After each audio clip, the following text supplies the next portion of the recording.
हर किसी के ब्याह शादी में देखोगे, नॉर्मल सिंपल किसी शादी में तो ब्रेजा दहेज में मिलती है। बंदे को ब्रेजा ही चाहिए भाई, ब्रेजा दे दो मेरे को। राधे राधे भाइयों, आज हम एक ऐसी गाड़ी के बारे में बात करने वाले हैं। मैं गारंटी देता हूँ, या तो आपके किसी दोस्त के पास होगी, रिश्तेदार के पास होगी, आपके खुद के पास भी वो गाड़ी हो सकती है। मतलब इंडिया में इतनी ज़्यादा वो कॉमन गाड़ी है, मारुति की तरफ से आती है। ऑब्वियसली भाई हमेशा टॉप 10 के अंदर रहती है। मतलब उस गाड़ी ने 2016 ने आने के बाद से इतनी तगड़ी धूम मचाई है कि भाई बंदे आज भी उसके फैन है उस गाड़ी के। जिसको देखो वो मारुति की ब्रेजा लेके आ जाता है भाई। I am talking about none other than Maruti की विटारा ब्रेजा भाई। हालांकि अब तो इसमें से विटारा नाम चला गया है, लेकिन पहले जब 2016 में मारुति ने लॉन्च करी थी तो विटारा ब्रेजा के नाम से टैग करी थी। थोड़ी सी अगर मैं आपको इस गाड़ी की हिस्ट्री बताऊं तो सबसे पहले 2016 में आई थी भाई। उससे पहले कोई जानता भी नहीं था ब्रेजा क्या है, विटारा क्या है। हालांकि इंटरनेशनल मार्केट्स में विटारा बिकती थी, लेकिन 2016 में इस गाड़ी को स्पेसिफिकली इंडिया के हिसाब से बनाया गया था भाई। टोटली जापान की कोई हेल्प नहीं ली। इंडिया के इंजीनियर्स ने, मानेसर वाला जो इनका प्लांट है गुड़गांव में, यहाँ पे गाड़ी टोटली बनाई गई थी। और 2% बस ऐसे फेट वेट का इंजन ले ला के इसको पूरी तरीके से इंडिया में लोकलाइजेशन, असेंबल वगैरह करना, बनाना पूरी तरीके से इंडिया में बनाई गई थी गाड़ी। तो 2016 में ना ऑटो एक्सपो वगैरह जो अपने यहाँ इंडिया में लगते हैं, उसमें सबसे पहले इस गाड़ी को दिखाया गया था। कैसी आएगी कैसी नहीं दिखाएगी, जो ग्रेटर नोएडा वगैरह में लगता है। भाई साहब लोगों को बड़ी पसंद आई कि अरे यार ये क्या चीज़ है, ऊंची ऊंची सी गाड़ी, एसयूवी वाली फील इसके अंदर। ज़्यादा टाइम नहीं हुआ भाई, 9 साल पहले की बात है। पहले उस टाइम पे भाई निसान की आती थी, टेरेनो, रेनॉल्ट की डस्टर वगैरह आती थी, क्रेटा का उस टाइम पे आना हुआ था। तो उस टाइम पे एसयूवीज का जमाना आना स्टार्ट हो गया था। तो मारुति तो सबसे पहले आती है भाई इन चीज़ों में। तो उन्होंने भी अपनी गाड़ी शोकेस करी। मार्च 2016 में इस गाड़ी को लॉन्च कर दिया भाई साहब। नाम रखा विटारा ब्रेजा। 1.3 लीटर का DDIS फिएट का इंजन आता था, जो वो अपनी सारी गाड़ियों में यूज़ करते हैं। उसको national engine of the year का भी अवार्ड मिल रखा है। वो रियलिटी में बहुत तगड़ा इंजन था, परफॉर्मेंस, माइलेज, हर चीज़ उसमें बहुत अच्छी थी। 2020 तक बढ़िया बिकती रही उसी इंजन के साथ में। 2017 में विटारा ब्रेजा इतनी तगड़ी बिक रही थी भाई, कार ऑफ द ईयर का इसको अवार्ड मिला। AMT, एजियस हर चीज़ में अवेलेबल थी। लोगों ने बहुत अल्टीमेट लेवल पसंद करी है गाड़ी। लेकिन वक्त आया भाई 2020 का, उसके बाद से एकदम से मारुति की कहानी फ्लिप हो गई, जब सरकार ने कहा कि हम 1 अप्रैल 2020 के बाद आपकी कोई भी BS4 गाड़ियों को रजिस्टर नहीं करेंगे। तो भाई ये तोते से उड़ गए सारी कंपनियों के। जहाँ पे मारुति टोटल ही भाई कंप्लीटली ही डीजल इंजन बेच रही थी अपनी हर गाड़ी में, वो भी फिएट वाला 1.3 लीटर का। अब उनका जमाना ऐसा आ गया भाई कि अब उनको टोटली पेट्रोल पे स्विच करना था भाई। तो किसी ने सोचा नहीं था कि जो कंपनी पूरी टोटली डीजल गाड़ियाँ बेच रही है और जिसकी सबसे ज़्यादा डीजल गाड़ी बिकती है, वो अगर टोटली पेट्रोल पे स्विच हो जाएगी तो आज भी इतनी तगड़ी बिकेगी।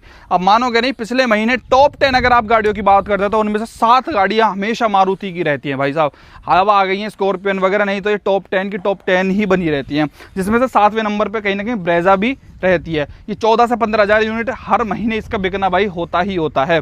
तो 2020 में इन्होंने फिर वो 1.3 लीटर का जो DDIS डीजल इंजन था वो अपना निकाल के इसके अंदर डाले भाई 1.5 लीटर का पेट्रोल इंजन, जो नेचुरली एस्पिरेटेड है। और आज तक भी वही इंजन बिक रहा है।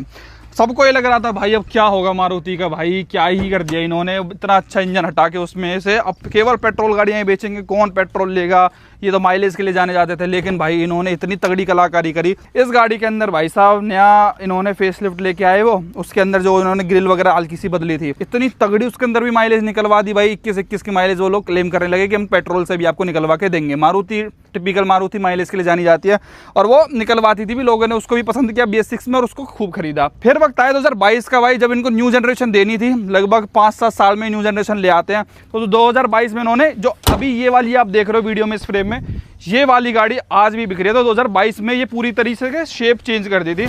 आगे से तो लोगों को थोड़ा ये अजीब सी लगी, लेकिन पीछे से रेंज रोवर वाला डिज़ाइन सभी लोगों को पसंद आया। 2022 में भी ये ठीक ठाक बिकने लग गई। नई इंजन वगैरह सेम था, लेकिन शेप पूरी चेंज कर दी, इंटीरियर और फीचर्स वगैरह सब कुछ बदल दिए। बात आई भाई 2023 की, जब इन्होंने पहली एक ऐसी गाड़ी बनाई जिसके अंदर कॉम्पैक्ट SUV के अंदर CNG डाली, लेकिन उससे पहले केवल ये हैचबैक में CNG देते थे। अब 2023 में भाई इस गाड़ी के अंदर CNG डालने के बाद, ब्रेजा में डालने के बाद, फिर तो भाई लोगों की हो गई चांदी। 25 की माइलेज, 28 किलोमीटर पर किलोग्राम की माइलेज वो लोग क्लेम करने लगे अपने CNG वाले वेरिएंट के साथ। और बहुत लोग आज भी इसको ऐसे हैं जो परचेज करते हैं CNG ऑप्शन के साथ।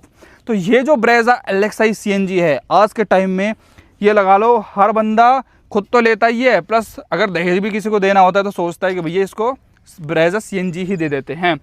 तो इसके बारे में पूरे बात करने वाले भैया। इसके ऑनर को बुलाता हूं मैं, उन्होंने क्यों ली गाड़ी, उनकी क्या सोच होती है भाई। 2023 से पहले तो कोई जानता भी नहीं था कि ऐसी गाड़ी भी बन सकती है CNG के अंदर, लेकिन मारुति भैया अब तो ब्रेजा निकाली 2023 में, उसके बाद ग्रैंड विटारा निकाल दी, उसके बाद तो हर कंपनी ने एक्सॉन वैक्सॉन हर कंपनी इस भेड़ चाल में आ गई और सीएनजी ऑप्शन अपना देने लग गई।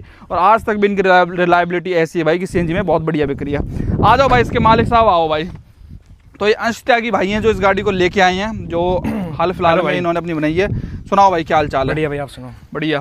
तो ये तो रही भाई गाड़ी की पूरी बात, मतलब जो कंपनी ने बनाई, लेकिन जो बंदे का जो लेता है उसका क्या पर्सपेक्टिव होता है गाड़ी लेने से पहले, वो हम जानते हैं भाई। सीएनजी एलेक्सा ही ली भाई ये। हाँ जी भाई। सबसे पहले तो प्राइस बताओ भाई इसका। भाई ये गाड़ी हमें ऑन रोड पड़ी है 10,40,000 की।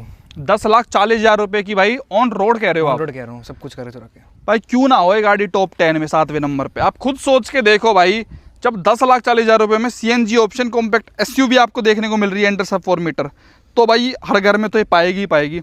कैसे विचार बना भाई, कैसे कहानी पहुंची ब्रेजा तक? लेना था कॉम्पैक्ट एसयूवी लेनी थी हमें हमारे पास हैचबैक में पहले स्विफ्ट है, एक स्विफ्ट भी है, बलेनो भी है, टाटा पंच भी है। हमने सर्चिंग शुरू की, मैं और मेरे दोस्त हैं, हम दोनों ने सारे डीलरशिप्स में गए, हम कम से कम 10-15 दिन हमने छानबीन करी। कॉम्पैक्ट एसयूवी में सबसे पहले हम गए थे महिंद्रा के पास, क्योंकि 3XO देखते हैं जो आती है सेगमेंट में। 3XO का MX1 वेरिएंट था जो हमें क्विटेशन बना के दी थी उनके सेल्स पर्सन ने, जो कितने 11,78 की कुछ बना के दी थी उन्होंने। उस गाड़ी की हमने टेस्ट ड्राइव ली। गाड़ी नो डाउट बहुत अच्छी है, चलाने में भी अच्छी है, गाड़ी में पिकअप बहुत तगड़ा है, पेट्रोल इंजन उनका आता है। बट एक तो थोड़ा कंसर्न था एवरेज का।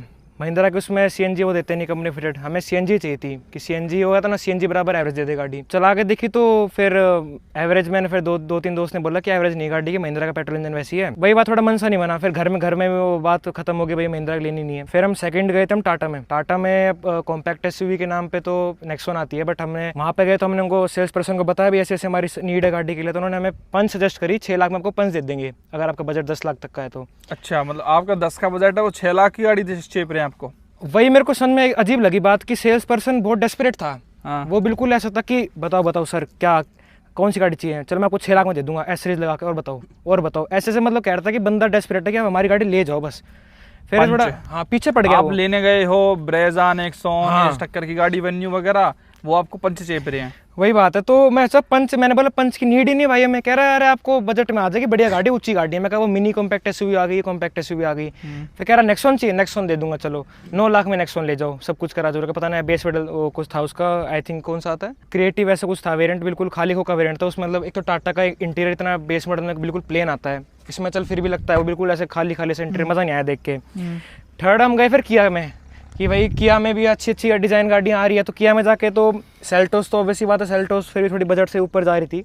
10 लाख का बजट था आपका? 10 साढ़े 10 एक्सटेंड करके मेरी। तो हमने फिर वो सिरोस देखी, नहीं आई थी, शोरूम में खड़ी थी, तो सिरोस देखी। तो सिरोस वही बात है, डिज़ाइन के मामले में थोड़ी अटपटी गाड़ी है, मतलब इंटीरियर काफ़ी प्रीमियम लगा उसका, पर है ना hyundai और किया की गाड़ी एक जैसी लगती है बैठने में अंदर से, इंफोटेनमेंट का सॉफ्टवेयर वगैरह और फील वगैरह ना, मतलब वही आती है कि एक ज़्यादा हल्की सी गाड़ी, कच्ची पक्की गाड़ी है। और पक्की है थोड़ा मतलब जैसे कहने की बात है हमें छुई मुई टाइप की ज़्यादा टेक्नोलॉजी दे रही है जिसमें। हमारा क्या है ना, हम थोड़ा शुरू डीजल लवर रहे हम शुरू से। थोड़ा हमें वैसे तो गाड़ी हमारे पास सीएनजी वाली है, बट हमें थोड़ा डीजल वाली चीज़ें पसंद है। थोड़ा हमारा काम ऐसी है कि गाड़ी हम ना डेली कहीं ना कहीं फंसाए रखते हैं। जैसे अभी भी गाड़ी पूरी मिट्टी में हो रखी है, अभी भी हम कल से कुदाते लाए हैं, पता नहीं कहाँ देखते नहीं गाड़ी कहाँ घुसरी कहाँ नहीं घुसरी, निकल के तो ठीक वरना नहीं। अच्छा, तो उस हिसाब से चाहिए था कि मैं गाड़ी थोड़ी ऐसी हो कि अगर कुछ नुकसान भी हो तो कम पैसों में निपट जाए और थोड़ा मजा भी आ जाए चलाने में, और थोड़ा तेल के पीछे पे खर्चा ना पड़े, भारी ना पड़े। भाई ये चीज़ मैं आपको इसलिए बता रहा हूँ कि जैसे 10 लाख बजट मोस्टली इंडियंस का होता है, 10 लाख ही ऐसे रहता है कि फिक्स भैया मेरे को 10 लाख ही चाहिए। तो भाई बहुत बढ़िया रिसर्च करी भाई ने पूरा प्रॉपर, तो भाई उस तरीके से अपना बता रहे हैं। भाई पहले से पता था कि भाई गाड़ी में एक सेल्स पर्सन क्या क्या चेप सकता है, हमें क्या क्या पागल बना सकता है। भाई की वीडियो देखते हम भी शाने हो रखे हैं, समझा रखा भाई ने। तो उसके बाद फिर किया में तो हमने वो कोटेशन वगैरह ली, फिर कोटेशन वगैरह तो याद नहीं मेरे को, बट हाँ गाड़ी का प्लान बना नहीं हमारा। सिरोस नहीं है पसंद? सिरोस पसंद नहीं, डिजाइन बहुत वैसा था रहा है ना, वो कॉम्पैक्ट एसयूवी कम, वो एक एमयूवी मतलब 7 सीटर टाइप लग रही थी गाड़ी की, नीची सी है, छोटे छोटे पहिए उसके और वो प्लास्टिक में। हाँ, फिर हम गए स्कोडा में, फाइनल स्कोडा में चले गए। स्कोडा का शोरूम बगल में था। हाँ। वो कायला आई थी नई, और वो 2-3 यूट्यूबर देख के हम कि भाई 1.0 में गाड़ी रॉकेट है, हुआ है गाड़ी, नो डाउट बहुत अच्छी है। हमने टेस्ट ड्राइव ली, और टेस्ट ड्राइव के दिन ही हमने 170 चढ़ा दी वो, क्योंकि सेल्स पर्सन हमारे एरिया का निकल गया। तो वो कह रहा गया तुम तो अपने डिपार्टमेंट का, तुम जो करना करो गाड़ी से। तो हमारे तो वैसे ही थे, हम चले गए द्वारा एक्सप्रेस वे लेके, बजाय 170 वो गाड़ी बहुत स्टेबल है। 170 पे भी जितना गाड़ी का साइज़ है, इससे भी छोटी गाड़ी है वो देखने में, तो पीछे से भी बिची सी गाड़ी है। प्राइस उसका वही पड़ रहा था, उसका एक आता है सिग्नेचर वेरिएंट था उसका, कोई सिग्नेचर ऐसे वेरिएंट था उसमें। बस बेसिक आपको फीचर थे सारे जो इसमें आते हैं वही थे। पेट्रोल की थी गाड़ी वो, और एवरेज भी गाड़ी की ठीक ठाक थी। बट वही बात है स्कोडा का, फिर अब घर भी बात करनी पड़ती है, वैसी बात है। घर के भी कह रहे कि भाई वही बात है मेंटेनेंस वाली। मैं उनको बोला कि स्कोडा चेंज हो चुकी है, मेंटेनेंस ऐसी नहीं है, पर कह रहे नहीं पार्ट्स जो है ना वो महंगे पार्ट्स महंगे, क्योंकि हमारे पास साथ पहले एक्सपीरियंस हो चुका है। वर्टस थी, मैं चला रहा था, तो वो उसके गाड़ी 120 पे थी, तो एकदम से ना डिवाइडर से कुत्ता निकल आया। तो कुत्ता यहाँ ग्लोस पैनल होता है, यहाँ लगा था कुत्ता, तो बेहोश होकर पड़ गया। मैं गाड़ी तो रहती मतलब एयरबैग नहीं खुले बट गाड़ी के, बट यहाँ पे ना ग्लोस पैनल बस यहाँ से लोग टूटे थे, उसके बम्पर के लोग नहीं, ग्लोस पैनल के लोग टूटे थे। तो वो फिर हमने वॉक्सवैगन में भिजवाई, तो फिर 1 हफ्ते बाद खर्चा आएगी 19,500 रुपये लगेंगे सिर्फ वो ग्लोस पैनल चेंज करने के। 19,500 को बना के दे दिया। कस्टमर को डराया सर है, वो हमारा दोस्त है जानकारी में, वो कस्टमर कह रहा है कि वॉक्सवैगन बोल रहे अरे सर अब गाड़ी लेट है, गाड़ी तो आग पकड़ लेती। अच्छा, गाड़ी तो आग पकड़ लेती, आप तो नुकसान करवाते गाड़ी को। वो मैंने पूछा क्यों, कह रहा है कि फॉग लाइन लटक रही है, तो शॉर्ट गाड़ी में कुछ फ्यूज उड़ गया तो गाड़ी आग पकड़ लेगी, आपको तो नुकसान हो जाएगा। वो डरा रहे हैं उसको कि गाड़ी आज छोड़ के जाओ, आज छोड़ के जाओ। हम कह रहे 5 दिन छुड़वा दे गाड़ी, आज छोड़ के जाओ। थोड़ा ये लगा कि हाँ इनकी जर्मन कंपनी की मेंटेनेंस है ही महंगी, थोड़ा जिस तरह का हमारे चलाने का ढंग है तो उस हिसाब से गाड़ी टिकेगी नहीं। फिर इतना सब कुछ करने के बाद फिर हमारे कोई रिलेटिव थे, वो मारुति में हैं शुरू से, बहुत पुराने हैं, तो उन्होंने बोला कि तुम इतना छोड़ो, ब्रेजा CNG दे रहा हूँ, LXI मौज काटो, बढ़िया एवरेज देगी, कम पैसों में CNG भर जाएगी और गाड़ी भी बढ़िया रफ टफ ऊँची गाड़ी। में ठीक है, इसकी टेस्ट ड्राइव भी ली हमने। वो ये गाड़ी पे वेटिंग भी नहीं थी, गाड़ी 10 दिन में आ गई, तो 11 दिन में आ गई थी। 4 अप्रैल की बात है, अप्रैल में ली थी, अप्रैल 2025 में। हाँ इसी में। तो वेटिंग वगैरह पहले जो रहती थी अब कुछ नहीं है इसकी वेटिंग, कुछ नहीं है, या तो हाँ, या तो हमें इतना नहीं पता, या तो वेटिंग थी नहीं, या तो उन्होंने जानकारी में करवा दी फटाफट की 11 दिन में गाड़ी मिल गई। मतलब स्काईलैक जैसी चीज देखने के बाद भाई आए ब्रेजा पे ही, मतलब वही बात है, घूम फिर के ब्रेजा पे आके वो अजीब लगा। मतलब हमने एक्सपीरियंस सारे प्रीमियम ले लिए, सारी कंपनी देख ली, पर हाँ आए ब्रेजा पे, किया, हुंडई सब देखा के टिपिकल मारुति वाले भाई। इसके साथ एक क्रेटा में मन में इसने बोला क्रेटा देख ले। हम क्रेटा में भी गए, एक्चुअली एक डीलरशिप है पास में, जानकारी उनसे, तो हम क्रेटा वगैरह देखने गए। वेन्यू हमने देखी नहीं, वेन्यू तो चला गए, हाँ वो डिज़ाइन वगैरह पसंद है थोड़ा उसका, तो हम क्रेटा देखने गए थे कि क्रेटा का जो एग्जीक्यूटिव वेरिएंट आता है पर वो बिल्कुल खाली खोखा आता है। उसके अंदर वो इन्फोटेनमेंट देते नहीं शायद, मेरे ख्याल से बीच में स्क्रीन भी नहीं आती, उसका भी खर्चा लगा है। तो मतलब बहुत वो लगा। और क्रेटा की पेट्रोल में एवरेज भी नहीं है। हमारा एक दोस्त है क्रेटा पेट्रोल, उसके पास वो बिकवाने को हो रहा है कि मेरी गाड़ी 12.5 लाख में बिकवा दो, उस गाड़ी के कोई 9 लाख से ऊपर दे नहीं रहा है। अच्छा, 2023 मॉडल है क्रेटा, क्योंकि पेट्रोल की कोई रीसेल ही नहीं है क्रेटा की। मैंने बोला तेरी डीजल होती तो ले भी लेता। डीजल तो ऐसे बिक जाती तुरंत, डीजल तो बहुत बिकती है। तो भाई मैं ये बात पूछना चाह रहा हूँ, चलो आपने सब तो बता दिया भाई, सबका एक्सपीरियंस बता दिया, ठीक है। वो काइगर और मेरे ख्याल से वो मैग्नेट तो देखी भी नहीं होगी, 3rd क्लास गाड़ी है, वो तो देखी नहीं, वो तो कोई सेंस भी नहीं है। तो यार एक गाड़ी आपने छोड़ दिया, आप कहते हैं डीजल वाली आपको चाहिए, डीजल वाली पावर चाहिए। सोनेट डीजल में बहुत बढ़िया एक ऑप्शन आता है मार्केट में निकल के, सोनेट डीजल, लुक्स भी ठीक है, कहीं ना कहीं गाड़ी की पावर भी बहुत अच्छी है, वो नजर में नहीं आई या इग्नोर कर दी, क्या रहा उसका सोनेट का? सोनेट एक्चुअली हम जैसे शोरूम में किया, मैं कहते तो खड़ी नहीं थे, तो शायद उस टाइम हमारे दिमाग में आई नहीं, मैं भूल गया सोनेट एक सेकंड के लिए। जैसे कह सकते हैं वेन्यू की तरह ही थी सोनेट। लेकिन वो है आपको पावर जो आप बता रहे हो ना डीजल वाली आपको चाहिए थी, और माइलेज जो आप कह रहे थे CNG वाली माइलेज चाहिए थी, और पावर डीजल वाली, तो वो गाड़ी परफेक्ट बैठती है इस सेगमेंट में। सिर्फ वही एक गाड़ी है जो आपको कहीं ना कहीं परफेक्ट वाला मजा दे देती है, लुक्स में भी, फीचर्स में भी, और जो परफॉर्मेंस है। अब आइए कि भाई दिमाग में सबसे अब आइए भाई उस टाइम शोरूम में डिस्प्ले में खड़ी नहीं थी, सेल्टस वगैरह खड़ी थी, तो मैंने भी पूछना भूल गया। मैं सोनेट भी आऊँ के पास, वो ग्रेविटी एडिशन वगैरह पता नहीं क्या बाहर खड़ा था, बट ध्यान नहीं दिया मैंने उसका। मैं सिरोस पे देख के गया था कि सिरोस नहीं। अगर तुम सोनेट डीजल ले लेते ना, तो जैसे तुम अभी स्टार्टिंग में भाई जैसे जो स्टंट कर रहे थे, उसमें तुम्हें डबल मजा आता, माइलेज तुम्हें सेम इसके जितनी मिलती 25 की, और मजा इतना देती गाड़ी भाई, और नाम प्रीमियमनेस हर चीज एक नंबर मिलती। मतलब वो भी आपको लगभग 11 के अराउंड मिल जाती है उसका वो वाला HT के वेरिएंट भाई। वो देखो इतने, हाँ इतने बजट में ना, अगर हम घर वालों की छोड़ के अपने दिमाग की सोचें, जो आजकल दिमाग चल रहा है हमारा, तो इतने में तो मैं कोई सेकंड हैंड बढ़िया ऊंची गाड़ी उठा के लिया था कि डीजल की लेनी है, 2-3 साल बचने हैं, तो अगर मुझे हरकत ही करनी है तो थोड़ा घर वालों को उसमें भाई आप गाड़ी लेनी है तो भाई अब यही ले लो, कोई बात नहीं। तो फैमिली कार के हिसाब से आपने ली थी भाई ये बेस मॉडल? हाँ, मतलब थोड़ा ऐसा हो कि थोड़ा हमारा भी मन भर जाए और फैमिली भी घुमाए बस। अच्छा, तो ब्रेजा ले ली 10,40,000 रुपए में, तो भाई बहुत सस्ती भाई डील उठा के लेके आए हैं, इसमें कोई घाटा नहीं है। इसके अंदर म्यूजिक सिस्टम वगैरह डलवा लेते हैं लोग बाग, और बेसिक स्टीरियो डलवा लेते हैं, बस ये कमी रहती है गाड़ी के अंदर बेस मॉडल में, बाकी तो सब कुछ आपको मिलता ही है। तो ब्रेजा की हर कोई तारीफ करता है, ये बढ़िया गाड़ी है, नो डाउट, हर चीज इसके अंदर बढ़िया मिल ही जाती है। गाड़ी में बुराइयां क्या है, नेगेटिव्स क्या है इसके बारे में जो शेयर करना चाहते हो? 3-4 महीने से आप चला ही रहे हो गाड़ी को। नेगेटिव्स तो भाई कुछ नहीं लगे, देखो 300 की CNG डलवाई थी, उसके बाद मतलब पॉइंट काफी उठते हैं, मतलब ये मान लो आधे टैंक आ ही जाता है उसमें CNG। कहने का मतलब माइलेज बहुत तगड़ी है गाड़ी की, बहुत तगड़ी है, और अभी भी मतलब काफी है इसके अंदर, अभी मतलब इतनी है कि घर आराम से पहुंच जाए। तो एक बात बड़ी वो लगती है मारुति में अजीब सी, जैसे ना मारुति की चाहे छोटी गाड़ी उठा लो, चाहे बड़ी गाड़ी उठा लो, 2020 के बाद बता रहा हूँ मैं। सभी गाड़ी में एक ड्राइविंग फील और एक बैठ की गाड़ी में सभी की सेम आती है, पता नहीं क्यों, कि हम ब्रेजा चला रहे हैं फिर भी लग रहा है स्विफ्ट चला रहे हैं, स्विफ्ट चलाने लगा ब्रेजा चला रहे हैं, विटारा चलाने लगा फ्रोंक्स चला रहे हैं। ये पता नहीं कि मारुति की तो इंटीरियर का सेम जैसा कर दिया बिल्कुल। एक तो चलाने में हाँ भाई वही सेम मीटर एनालॉग सा सिंपल सा, वही गियर शिफ्टिंग, वही स्मूथनेस, वही तो बहुत सादी गाड़ी लगती है। विटारा से मेरे को याद आया, विटारा भी देखी थी सिग्मा मॉडल, बट विटारा से ना क्या ना, जैसे हमने विटारा चला रखी बहुत पहले, मतलब चलाते रहे दोस्त यारी में है, तो मैंने एक चीज़ देखी यार, इंजन दोनों का सेम है, 1.5 लीटर पेट्रोल सीएनजी, ठीक है। विटारा को पता नहीं बहुत लोग कहते हैं अंडर पावर गाड़ी है, बिल्कुल जान फेंकती नहीं है, बल्कि इंजन सेम है दोनों का।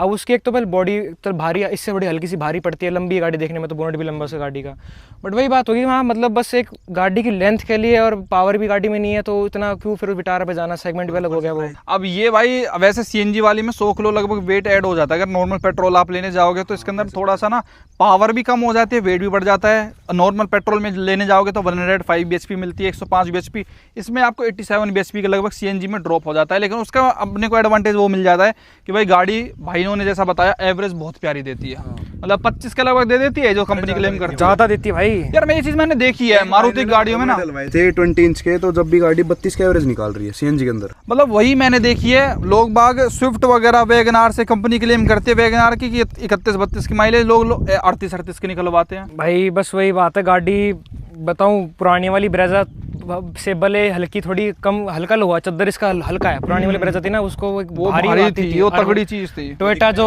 हाँ टोयोटा जो अर्बन क्रूजर नाम से बेचती थी ब्रेजा को, उन्होंने शायद लॉन्च नहीं करी दोबारा से, वो डिसकंटिन्यू करती, बट अगर लॉन्च करेगी तो थोड़ा बहुत क्या पता डिजाइन वगैरह चेंज करके कर दे। बट हाँ ब्रेजा वही बात है, हर किसी के ब्याह शादी में देखोगे नॉर्मल सिंपल किसी शादी में तो ब्रेजा दहेज में मिलती है, बंदे को ब्रेजा ही चाहिए भाई, ब्रेजा दे दो मेरे को, क्योंकि गाड़ी का तो सस्पेंशन बहुत अच्छा लगे भाई मेरे को। अभी जैसे आपके यहाँ गाँव में आया तो पता नहीं हम टोल बचाने चक्कर में पीछे गाँव से आए, महेंद्रवाड़ा पता नहीं 2-3 गाँव है, तो खड्डों पे तो हम ऐसी गाड़ी 60-70 इतनी चल रही है और आराम से फील भी नहीं हो रही हमें। मतलब वही बात है कि एसयूवी वाली प्रॉपर फील गाड़ी देती है कॉम्पैक्ट एसयूवी पर, हाँ लगता है भाई हाँ ऊंची गाड़ी में चल रहे हैं। भाई ब्रेजा लेके टोल भी बचाते हो आप? भाई नंबर प्लेट का पड़ गया भाई, अभी इसमें HSR भी लगाई नहीं, टाइम मिल नहीं रहा, तो पता है आजकल रूल बहुत सख्त कर दिए, हरियाणा पुलिस चलान धड़ाधड़ काट रही है, और अभी तो हम 4 जगह तो हमें खड़े मिले झुंड में, बाइक वाले गुद्दी पकड़ रहे हैं, गाड़ी वाले पकड़ रहे हैं, तो हम तो ऐसी बच बचा के आए हैं। और भाई एक सीन तो मैं और आपको बताना चाहूँगा, ये पहले गाड़ी इतनी ज़्यादा वेटिंग में रहा करती थी, इसके ऊपर ज़बरदस्ती वो लोग एक्सेसरी चेपते थे, 1 लाख की 1.5 लाख की वेटिंग है तब जाके मिलेगी, ब्लैक मांगते थे लोग भी, ऐसे सोचते थे कि भाई ब्रेजा कहीं ना कहीं फैमिली स्टेटस के हिसाब से देखो आप, सोशल स्टेटस के हिसाब से, तो एक तो ब्रेजा की भाई देखो वैल्यू है कहीं ना कहीं मार्केट में, दूसरी सीएनजी आ गई तो लोगों को जेब पे भारी नहीं पड़ती लॉन्ग टर्म में जब वो चलाते हैं। बढ़िया गाड़ी मेरे ख्याल से एलेक्सा सीएनजी जिसका 10-11 लाख तक का बजट है, सीएनजी में ऊंची गाड़ी बड़ी गाड़ी 5 सीटर फैमिली के हिसाब से चाहिए तो इससे बेस्ट गाड़ी तो कोई है ही हो ही नहीं सकती। बंदा इसमें दिमाग बिल्कुल खाली कर चलता है भाई, यहाँ बस मेरे को 300 की सीएनजी भरवानी है और मेरे को यहाँ घूमने जाना है, बस कहीं निकल जाओ कोई दिक्कत नहीं है। तो कैसी लगी आपको भाई ब्रेजा, आपको क्या विचार है इस गाड़ी के बारे में कमेंट में जरूर बताएं। वीडियो देखने के लिए आपका बहुत बहुत धन्यवाद, थैंक यू सो मच।